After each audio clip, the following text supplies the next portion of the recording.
Okay, like we will start off. So to keep with time. So welcome everyone to today's live session on low income housing. So in a country like ours, where rapid urbanization has resulted into overcrowded cities, and given the fact Indian real estate has focused primarily on affluent customers, the need for this affordable low income housing has become an issue of predominant consideration. Owning a home can be a life changing, and a prospect of home ownership should be an achievable goal for an average Indian citizen. Low income housing is therefore the need of the hour in lieu of the urban development. A very good afternoon to all the prominent personalities, distinguished friends from the academia, industry peers, and my dear students. A hearty welcome to one and all. So it gives us an immense pleasure to host this webinar. Before we just get started, request all of you to keep yourself in mute mode till the end of the presentation. You can put your questions in the chat box so that we can ask the presenter later. The live streaming and the recorded version of this webinar is available on YouTube. The link will be provided in the chat in some time.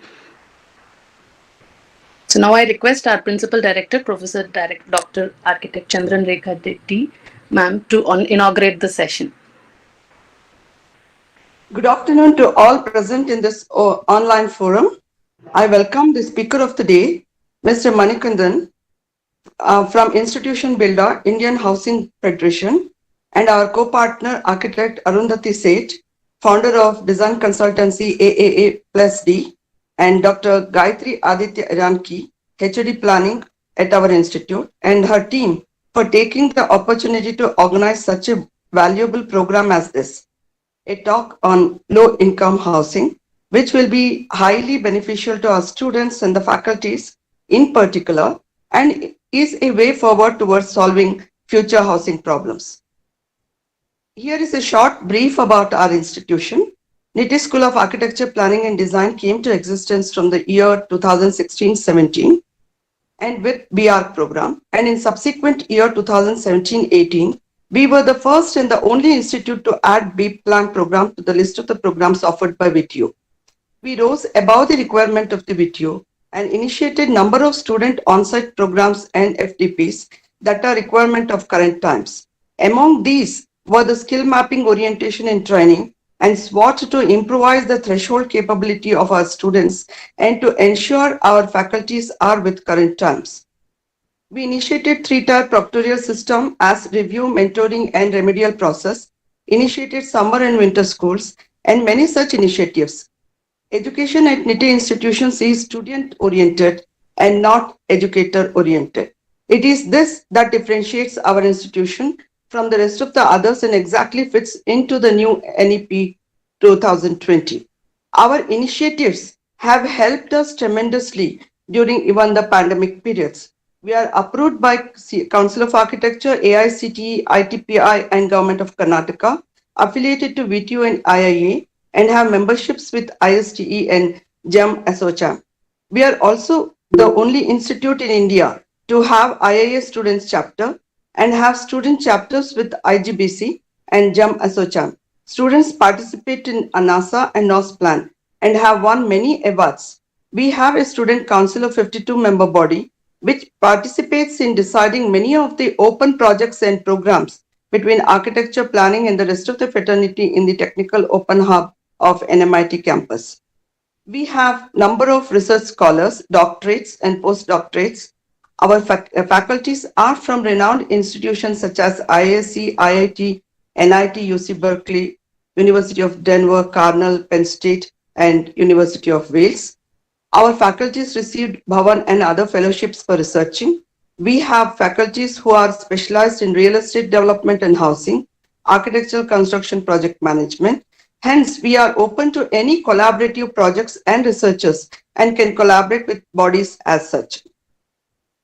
We are growing in multifold. We intend to add masters and research programs to help our students and faculties to specialize in areas that are most required, such as low income and affordable housing. As my and our understanding goes, affordable housing accelerates economic growth. by linking with other sectors of the economy. As per NCA IRA 2014, that output multipliers of residential construction is higher than other sectors in India. The employment is informal type.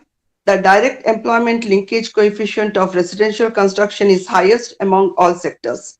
Government affordable housing policy measures, incentive schemes, accordance of infrastructure tag, interest subsidy schemes under PME have sharply risen housing projects in affordable segment for low income groups. From consumer perspective, availability of low cost credit is driving the demand for affordable housing. The policies such as RERA Act infuse fresh prior interest in the realty sector. Joint efforts of the government and the RBI to boost affordable housing have generated positive outcome, yet few factors affect the pace of the affordable housing development in India and restrict private sector participation, such as lack of suitable low-cost land within the city limits, lengthy statutory clearances and approval processes, shortcomings in the development norms, planning and project design, lack of participation of large organized real estate players due to low profit margins, high cost of funds for construction finance making the projects unviable, lack of suitable mechanism for maintenance, challenges in beneficiary selection, and capacity constraint and inadequate capacity of implementing agencies. Rapid urbanization and migration to cities have caused severe urban housing shortages in India, particularly for the EWS. The government and the RBI have initiated a number of schemes to boost affordable housing.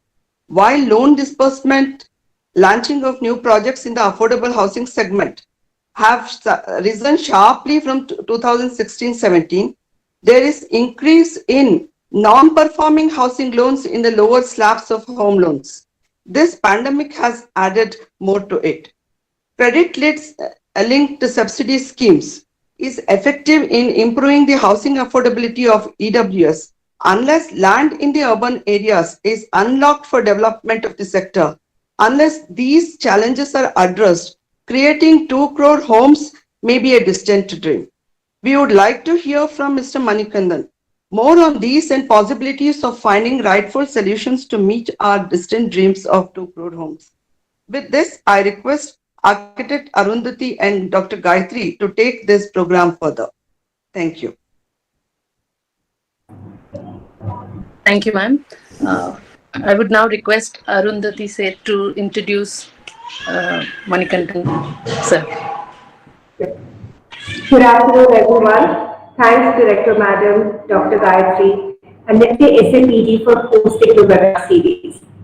Today's speaker is Mr. Manikandan. He is the institution builder for Indian Housing Federation. He brings 12 years of retail housing finance experience, 8 years of experience in government and social development sector. He pursued his MBA from Wharton, University of Pennsylvania, USA.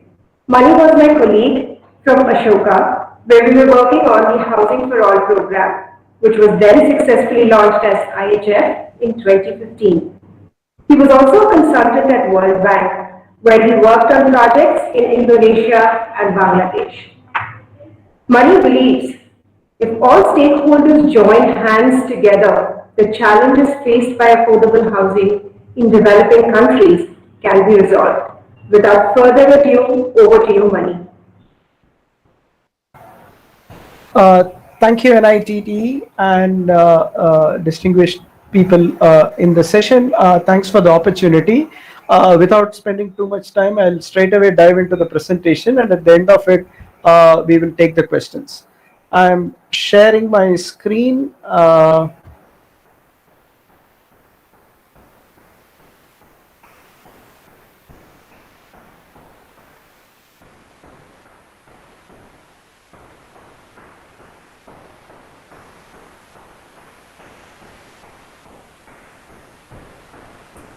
Yeah, I hope this is visible. Yes, it is. Okay, great. Thank you very much. Good afternoon, everyone. So as Arundhati briefly explained, like this is what we represent, Indian Housing Federation. We are a non-profit organization working with the vision of reducing inequalities faced by socially and economically weaker sections of the society in India in accessing housing. Our work is aligned towards creation of what we call as Unnati platform. And in this, we have broadly three verticals, the core being the stakeholder networks, where we are trying to bring in stakeholders in the low income housing space to boost collaborations.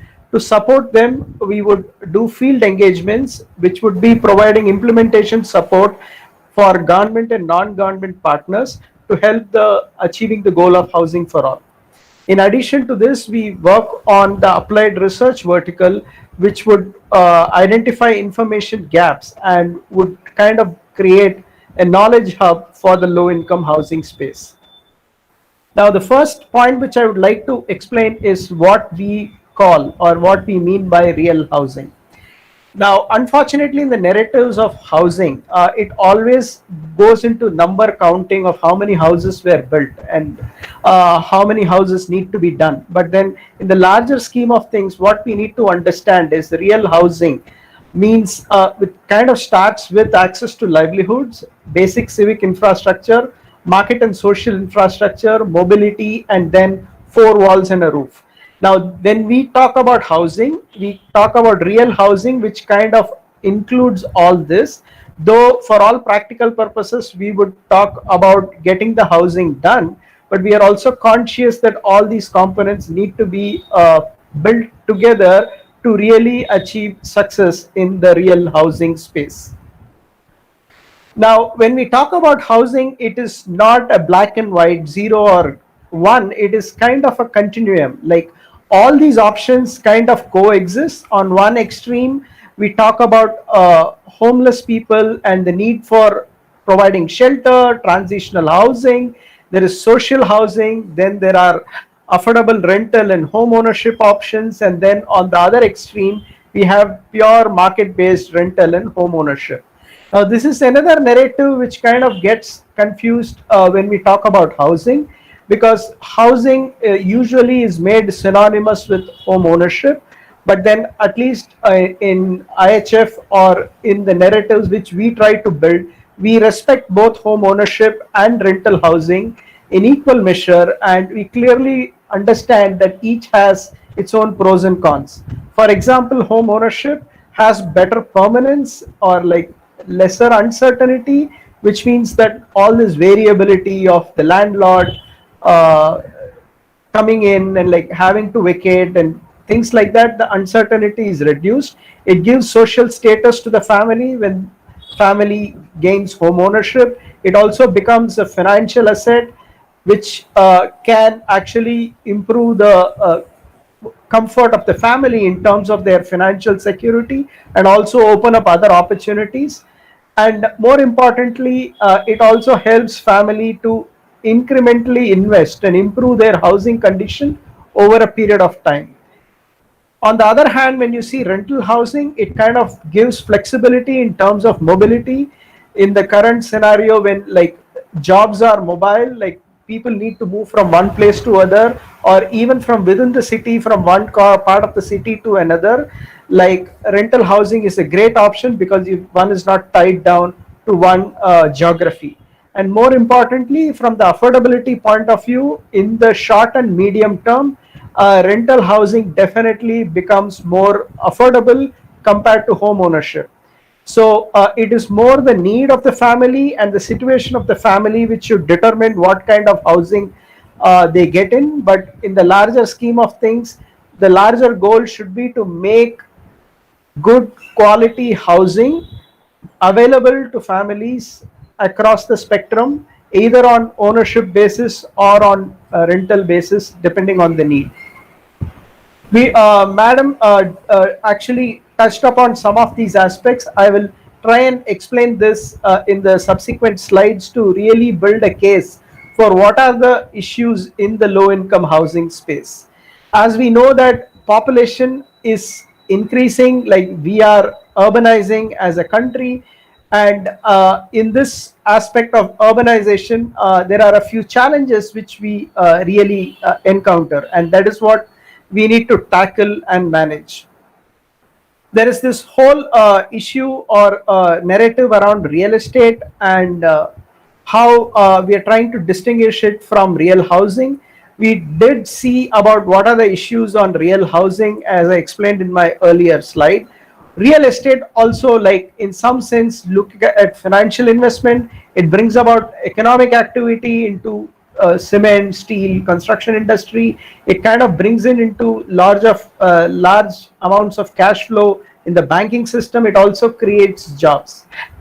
And then housing also happens. Now what happens in some situations, especially in the last few decades, last 2-3 decades, has been that there has been enormous focus on real estate sector as such, without really getting into real housing. And as a result, there seems to be a situation where there is like quite a lot of oversupply in the middle income and higher income segment, and gross undersupply in the lower income space, which has also kind of created the current challenges that we are talking about.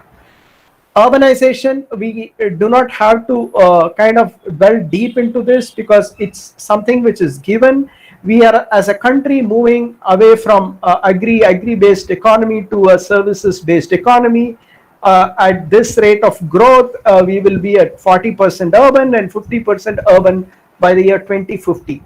So this is a given. It's not about asking people not to move to urban areas. We need to kind of clearly look about how to manage urbanization, because that is going to be a given. Now, how we go about managing this would determine how we are able to provide good quality facilities, including housing, across the population spectrum. Now, when we talk about housing, we need to understand again certain things which will actually pose challenges. The core issue when we talk about urbanization is this not a one size fits all solution, because a Delhi NCR or a Mumbai MMR is also urban. A Bangalore, a Chennai, a Hyderabad is also an urban center. A Mysore is an urban center. An Nanjangud, which is like say outskirts of Mysore, is an urban center. A Tumkur or even a Periyapatna, which is again a small town near Mysore, is all urban, but then the kind of solutions or the kind of interventions and the kind of requirements in all these places kind of is different. And hence, as urban practitioners, we need to understand, especially in low income housing, or I would say like not just in low income housing, across the spectrum, we need to look at each category in a different way. And even within the cities, we will see later in the presentation that the solutions can be different, and we cannot go with a one size fits all approach. Within the administrative structures, we should also understand that we have the Government of India, which is the central government or the national government, which kind of takes certain initiatives, and then we have the state governments. But housing, if we look at it, is a state subject, because most of the aspects which kind of determine housing happens, especially with respect to land, planning, approvals, bylaws, implementation, is all predominantly governed at the state government level. So for all practical purposes, we should assume that the state government as the key entity in the housing spectrum, with of course the central government giving its own support, and the local governments actually going about implementing it. As we saw that different categories of towns exist, like in administrative structures also, there are multiple tiers of administration. So we have large cities which are governed by the municipal corporations, and then mid-level side towns having what they have is municipalities or municipal boards, and then smaller towns governed by town panchayats or town committees.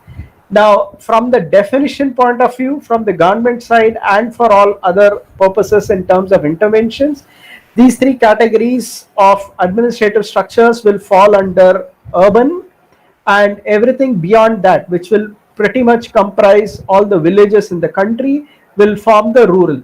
So if we look at it, we have about 4,400 urban local bodies which are part of the urban interventions, and more than 6 lakh villages which will be falling under the rural interventions. Now coming to planning, and how do we compare our planning scenario with respect to the West? And as a result, also we have this challenge of why most of the Western concepts do not necessarily work for us. Let us look at how planning usually happens in the West. Like there is a place identified where there is going to be habitation. The planners move in, kind of do the planning, and then people slowly start moving in, and that city kind of develops. And that's how cities and urbanization happens predominantly in the developed world. Whereas in the Indian context, or for that matter most of the global south, this is how the planning evolution happens. There are places which are having people start inhabiting, predominantly defined by facilities available, which historically used to happen on riverbanks, and over a period of time it was governed by livelihoods. So people moved, more people started moving in, and that then we have planners moving in. Now as a result, what really happens is most of the planning situations, especially in the global south, we have planners coming in, or the planning exercise happening after people have moved in, or after quite a lot of issues and items are already fixed which can't be moved about, but still we need to bring in some kind of a process into an already chaotic place. Now is this good or bad? We can't be debating at the moment, but then the fact is that this is the reality, and we need to work with this kind of challenge. Now in this aspect is where we need to really get, before I get into the issue of shortfall and other aspects on housing, what had happened was historically the state and state agencies were supplying housing to the lower income segments. So if you look at the 70s and 80s, we had the state government agencies actually supplying housing. We had state housing boards. We have the development authorities. So in Karnataka, for example, we'll have Karnataka Housing Board, the Bangalore Development Authority, the Mysore Urban Development Authority, or like other agencies which were actually supplying housing across the board, and they were the largest suppliers of housing. So as a result, what they did was they were clearly supplying a mix of housing into the market. So there will always be an HIG, MIG, LIG housing. So there was a steady supply of housing across different income ranges. But what happened in the 90s and in the last 3 decades is post privatization, we had more private organizations coming into the business of supplying housing, and given their core is profit maximization and doing justice to their stakeholders and maximizing profits, we had this whole last three and a half decades of housing supply happening focused on middle income, high income housing, and as a result, it's fair to say that we have a degree of oversupply on that end of the market, while because the government stopped supplying housing in the lower end, we do not have aggregated supply of formal housing, and as a result, people had to resort to other informal means which are not the ideal ways, but still we have tried to get our housing issues sorted with informal means. And as a result, we are currently stuck with a situation where we seem to have quite a lot of housing need in the lower end of the spectrum, and also we are struggling with what we call as the lower quality of housing. Let us go to the last elaborate report on the housing shortfall.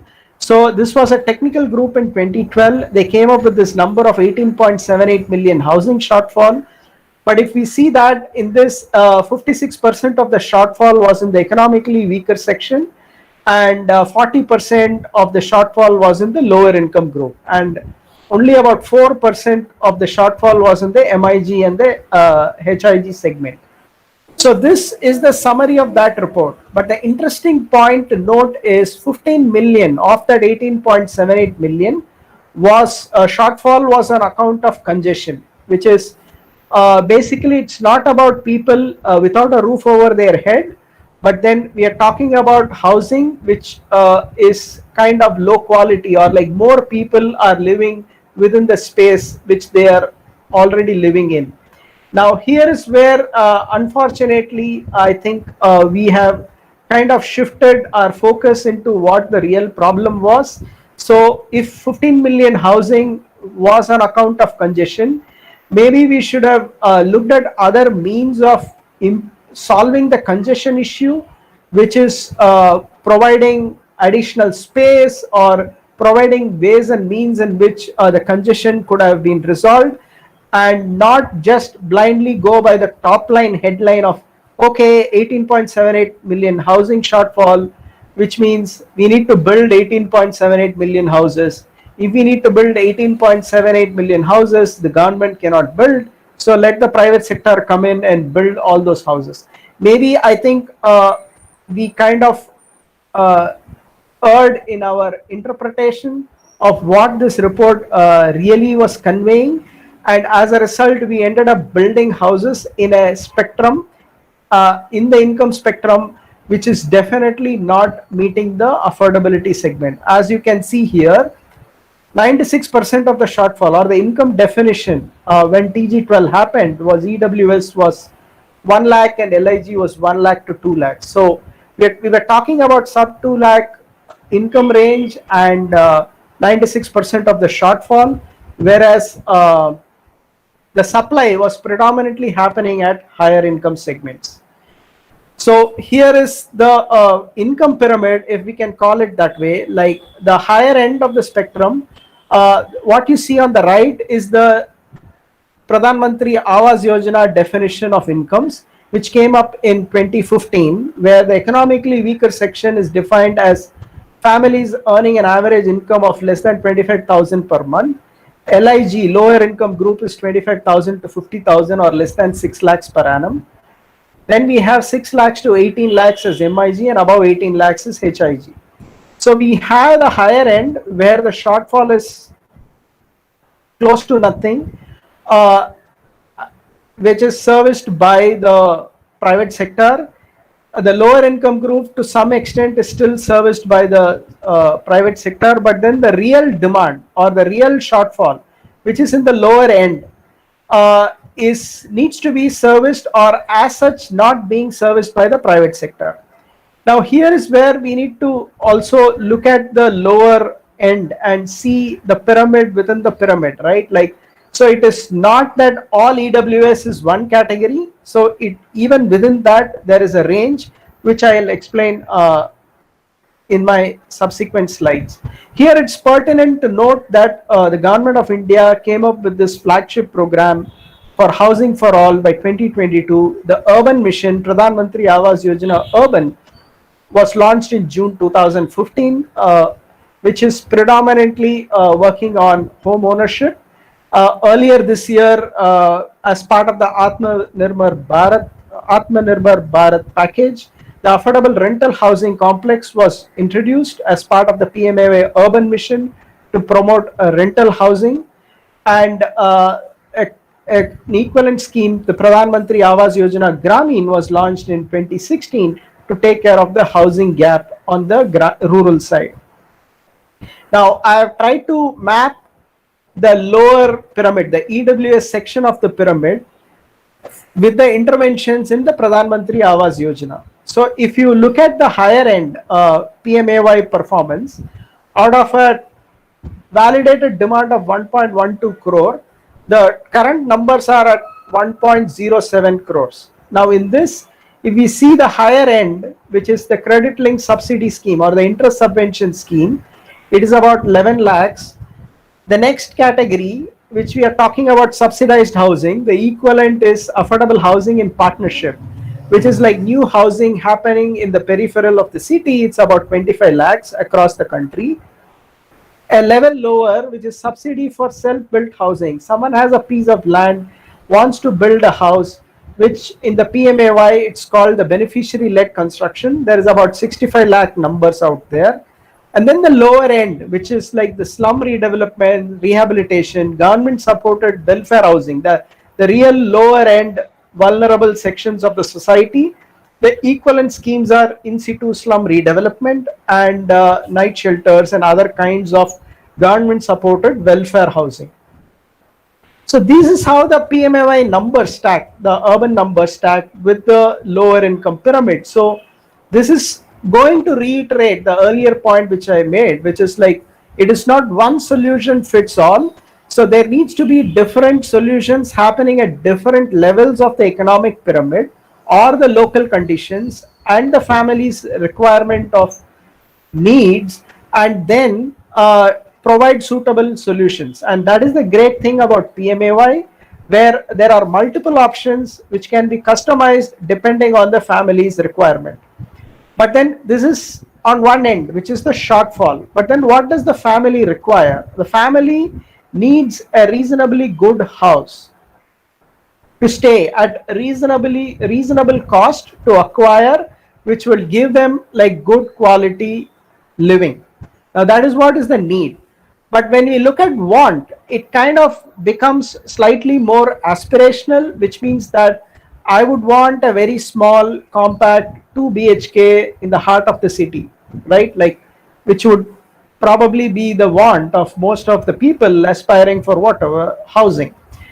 But unfortunately, what we need to really understand is what is the demand. Now, shortfall was 18.78 million housing. Now, this need not translate to demand of 18.78 million housing, or even if it needs to translate into demand of 18.78 million housing, we need to understand what are the steps in between.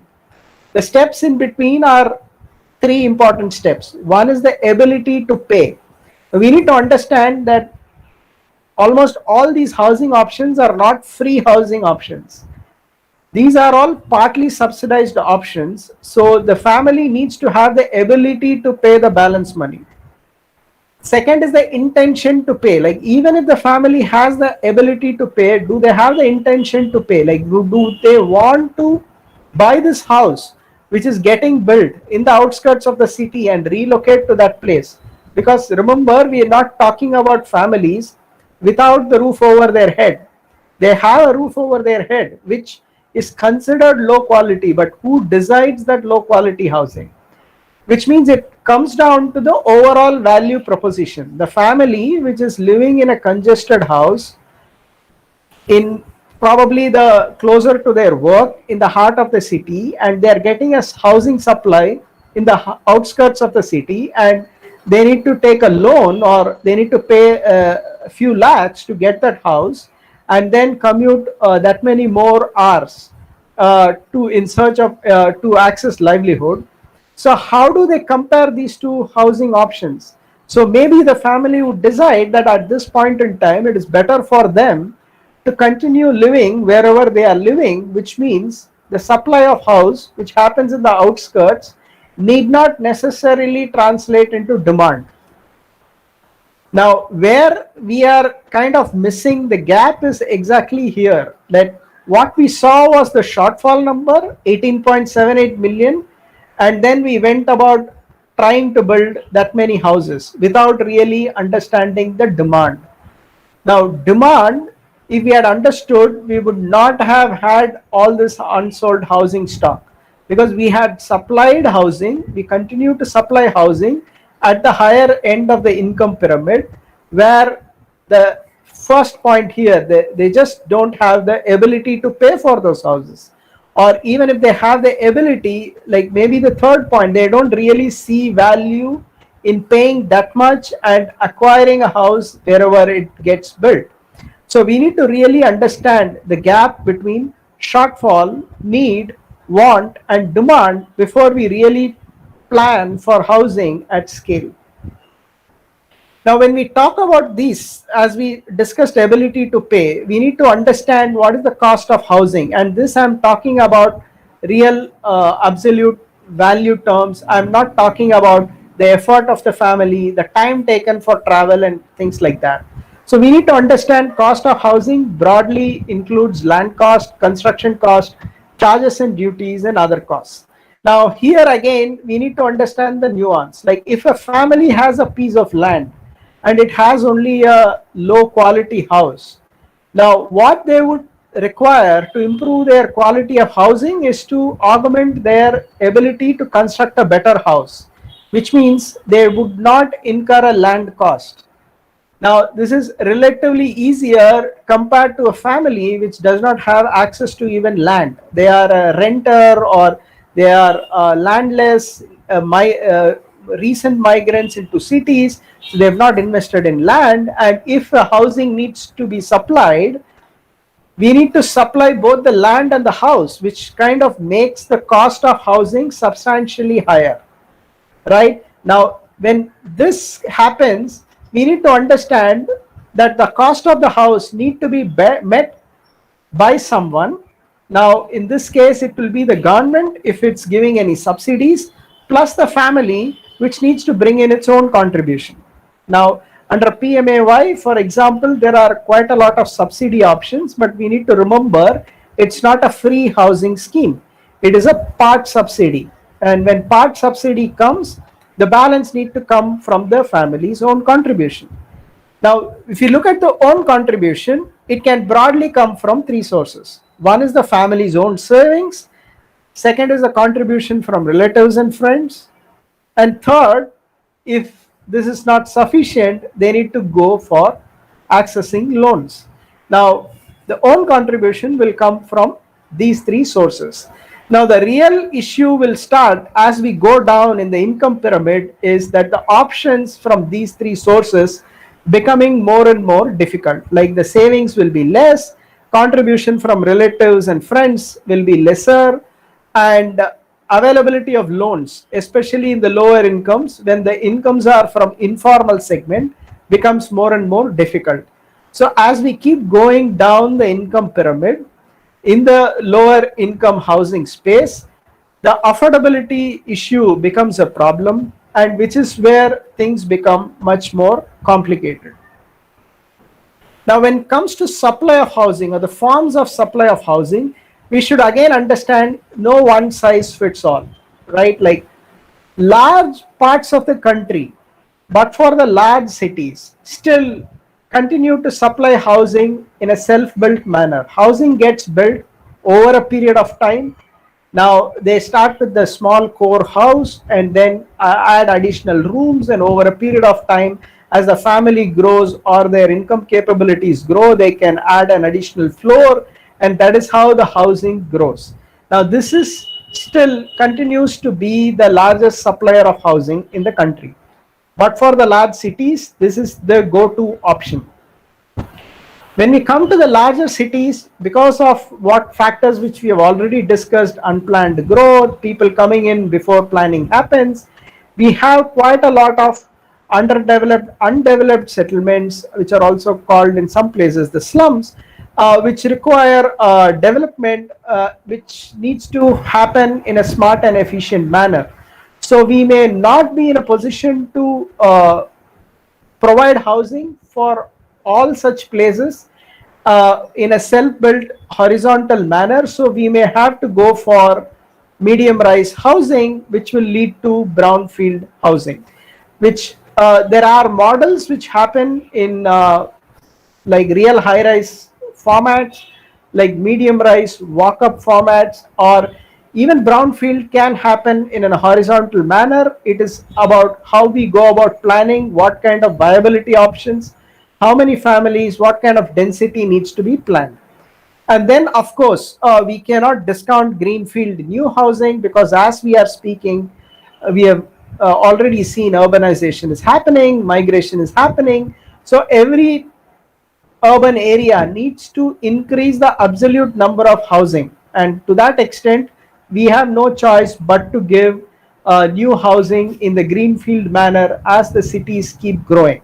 So we have all these three options. So when, as housing practitioners and professionals, we talk about low income housing, we need to remember that it's not one size fits all.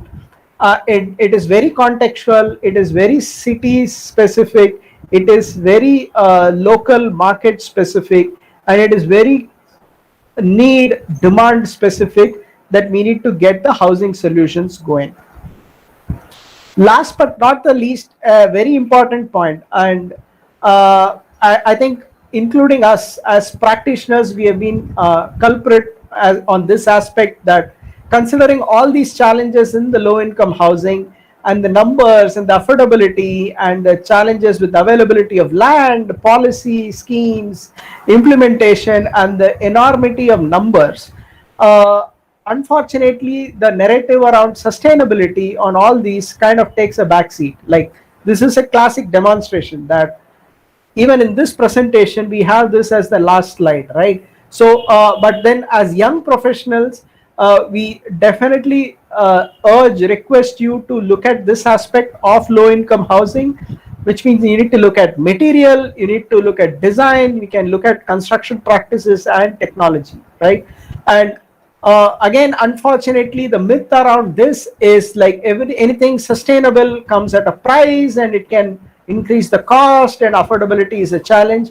But then that's not the real thing. Like, you can really get improvement going. We have great vernacular construction practices which are good on sustainability point of view. We are getting quite a few modern construction technologies and practices which can really improve the sustainability part of it. Like, quite a lot of design principles can be brought in without really substantially increasing the cost of the housing, but we can still bring in quite a lot of sustainable practices in low income housing space. On that note, I would like to end my presentation, and I would like to open the floor for questions and answers. Thank you.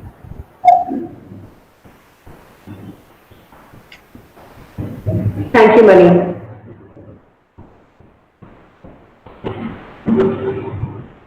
Dr. Gayatri, do we have any questions? I have one. Can I ask? Sure, go ahead. Good afternoon, Mani. This is Professor Sanjot Shah. I was totally engrossed in your presentation. One of the rare webinars wherein I did not turn the screen off.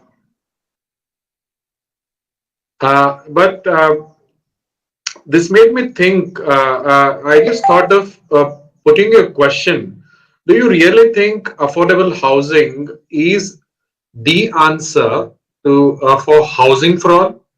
Because there was one scheme which you spoke about, the Atal Rental Complex scheme, which I think can be a very a big game changer if implemented in the urban areas.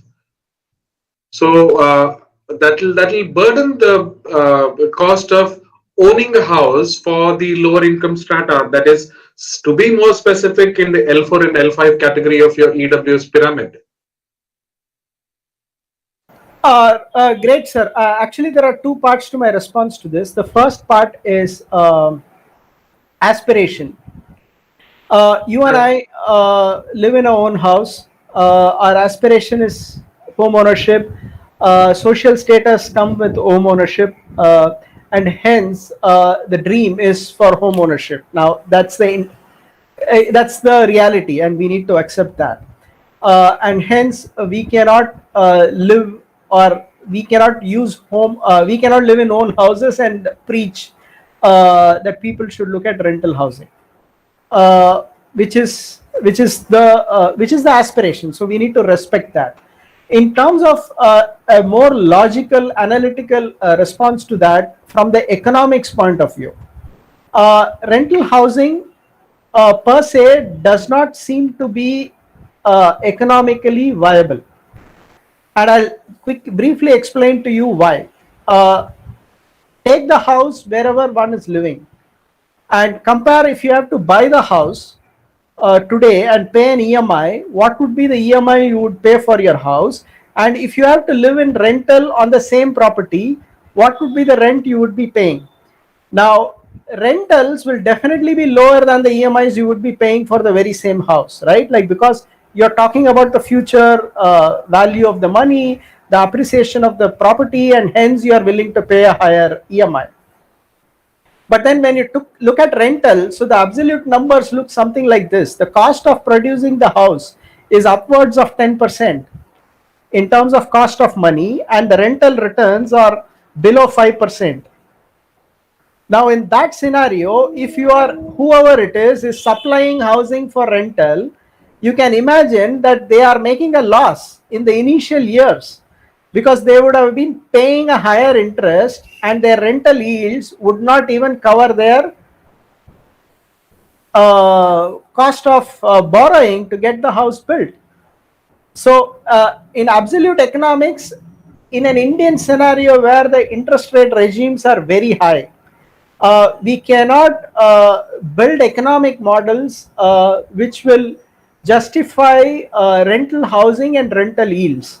That's the position as of now. And if we need to correct this position, we need to come up with other mechanisms of economic engineering, and the government giving other forms of concessions in a shape and form that it would make it viable. Otherwise, at a very high level, as of now, it does not make financial sense. Like, theoretically, it sounds nice, especially again the West.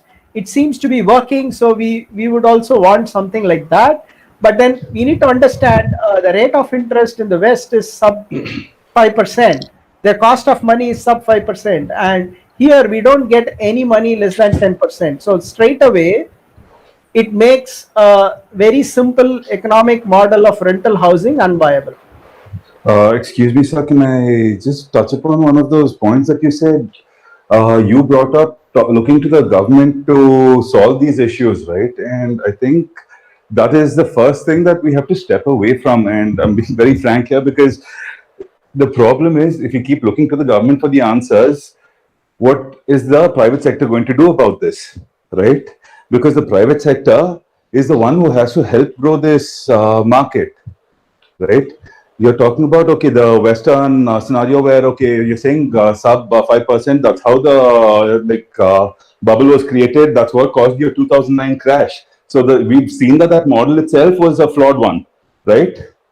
And in this sort of a scenario, when we look at the private sector to start stepping forward and find a model which is a lot more efficient, that's when we can get out of that same old cycle of, okay, let's ask the government for some help, let's ask the government for subsidies, because that hasn't seemed to work till now. I mean, what is the thought process behind? So your point taken. So I'm not getting into more discussion mode on that at the moment. But then the larger point here is this, that as of now, the private sector working for the last 3 decades on a profit maximization mode, which is fair to the organizations. Like, every private developer is working on middle income and high income housing, and as a result, we have not had formal supply of housing for the last few decades. And we are talking about housing supply at affordability ranges of 5 to 10 lakhs. That itself is difficult.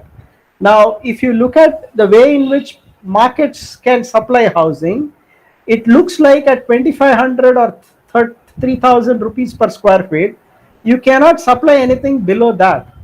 Now, if we cannot supply anything below 2,500 or 3,000 per square feet, a 300 square feet house cannot be supplied as less than 9 lakhs. That's the scenario for the markets. Now, that is what I disagree with, sir. 1 second, sir. You're saying that 2,500 to 3,000 is what we have to supply it at, and that is the model that we have to step away from. Traditional methods of construction, at least in the Indian scenario, the brick and mortar constructions have to be put at the backseat, should be switched to the back burner, and we have to implement different styles of construction techniques so that we can reduce our costs. I mean, container housing systems are coming up. You have simple wood-based construction that is at a lower cost. Now, I mean, if we don't start looking at how do we reduce our overall costing of the construction in the first place, instead of saying we have to supply 25 to 3,000, that's where we are falling into the same old trap. Sir, our numbers won't be met. Yeah, so I will just make one point and not prolonging this discussion further.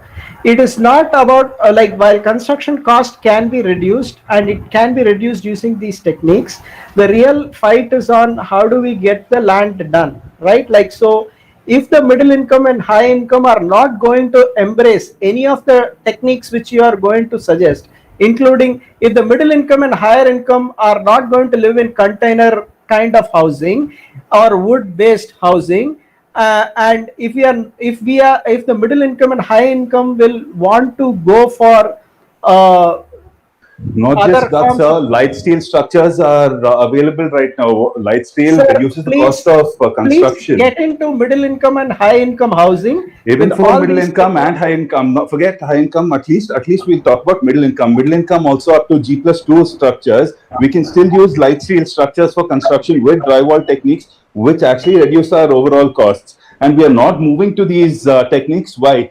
There are people even in Bangalore right now who have a light steel plant near Nagarbavi, right? And people are not taking this up because it's the mindset. The mindset hasn't been changed yet, right? Exactly, sir. And this mindset change needs to come from higher income people.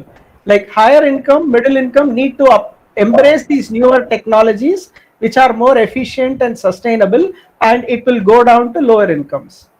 Sorry, I'll take the next question and maybe we can discuss offline. Thank you. Yes, absolutely. I was about to suggest that. Thanks, Mr. Badri. It was, these are very pointed and relevant questions. But moving forward, you can obviously send this across in an offline session and we will take it to the speaker. So I had a question. I had a few, but then with respect to time, I will just ask one for the benefit of the students. So from your experience, Mani, across different countries, working on different affordable housing projects in Indonesia, Bangladesh, and India, if you can give us 2 case studies which you think were successful implementation of affordable housing catering to the EWS LIG community, if you can cite 2 examples, that would be extremely helpful for our students. So I would say the current Pradhan Mantri Awas Yojana being implemented by the government of India in itself is a huge success. Just that it is not getting visible in the larger cities because it's all larger projects happening in periphery, right? But then if you go to tier 2, tier 3 towns, and you will really see quite a lot of projects which have been done well. Under the beneficiary-led construction, you will find really beautiful houses getting built. So the beneficiary themselves build those houses. I definitely urge you to go to the PMAY website. You will find pictures of houses which people have built on their own, right? I think that's that I would say is up there in terms of how people involvement in the housing process can itself improve their housing, and most importantly, the people with these houses are very happy, and that's the most I would say the success of a good housing program. You said some tier 1, tier 2 cities have these examples. Can you, top of the head, can you suggest any one tier 2, tier 2?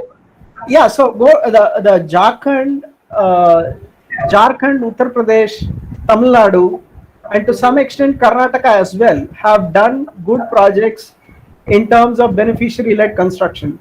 Gujarat has done quite a bit on slum redevelopment and new affordable housing in partnership.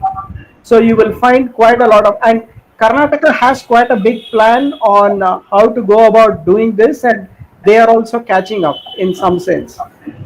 Oh, wonderful. That's really good to know. Over to you, Dr. Gayatri, if you have any other questions. I think, yeah, we'll wind up. We're almost three now. So I would now request a student to say something on behalf of all the students. Nusrat.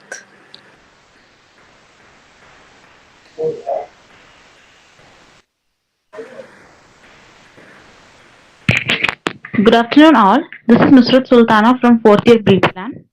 On behalf of the organizing team, it's my privilege to propose a vote of thanks on this event. My heartfelt gratitude and respect to our guest speaker, Mr. Manikandan sir, for sharing his valuable time and knowledge over low-income housing. Thank you for providing us with clear knowledge on real housing, slum development schemes like night shelter and government supported welfare housing, concept of urbanization in developed countries and India, interventions of Pradhan Mantri Awas Yojana, urban and rural, promoting various housing related aspects for the citizens. Three most important steps for housing: ability to pay balance money by the family, intention to pay, overall value proposition. Sir, it kindled our interest in this field of planning and architecture. I would like to thank our respected Director Principal of NITTESAPD, Dr. Rekha Ma'am, Head of the Department Planning, Dr. Gayatri Ma'am, and Head of the Department Architecture, Professor Sanjot Sir, for their valuable guidance and encouragement. I thank Rohini Ma'am and Arundhati Ma'am for assisting us for the webinar. I extend my thanks to the students of media team, the digital assistance team, Mr. Rakesh Sir, Mr. Kumar Sir, the technical assistance team, Architect Badri Sir, Architect Soumya Ma'am, Mr. Deepak Sir, and Mr. Revan Sir. Last but not the least, I thank all my friends for their cooperation. Thank you. Thank you. Thank you all once again. Thank you. Thank you, sir. Thank you all for having me. Thank you, everyone. Thank you, sir. Thank you. Thanks. Bye.